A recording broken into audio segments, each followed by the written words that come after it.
Sa ibang balita, nasalisihan ng isang pamilya sa Quezon City na nagpakilalang cable technician. Halos 260,000 pisong halaga ng pera at gadget ang natangay po ng suspect. Saksi si Micaela Papa. Taong 2013 nang mauwi sa karumal-dumal na krimen ang pagtitiwala ng isang babaeng residente ng Muntinlupa sa isang cable repairman. Pinagnakawan siya, tinangkang halayin at nang pumalag, pinagsasaksak. Butit nakaligtas siya.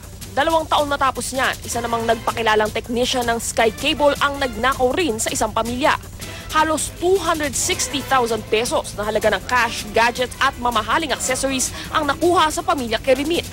Kwento ni Ron, kauuwi lang daw niya mula Dubai noong April 2 nang dumating sa bahay nila sa Barangay Siena, Quezon City ang sospek. Hindi sila tumawag sa cable company noong araw na yon. Pero bago niyan, 3 linggo na nilang inirereklamo ang pumapalya nilang internet at cable connection. Dahil natukoy yan ng sospek, naniwala silang ipinadala siya ng kumpanya. Hindi naman po niya malalaman, hindi naman po coincidence na alam niya yung problema na wifi eh. Usually pagka mga cable, sabi na niya TV. Pero nung pagpasok ko, nakarinig ako ng wifi FaceTime eh. Which is yung nirereklamo ng asawa ko.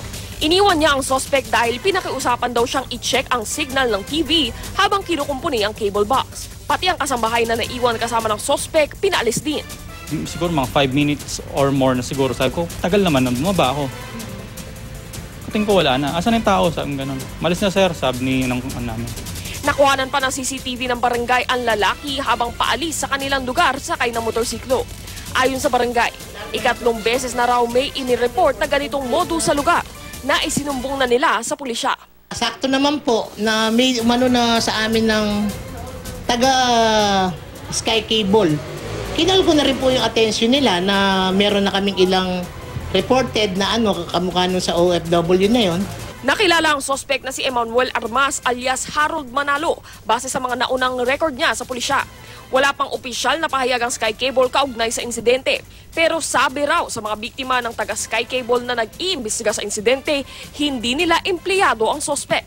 Nahuli at napakulong na raw siya ng kumpanya sa parehong modus noong 2010 at 2013.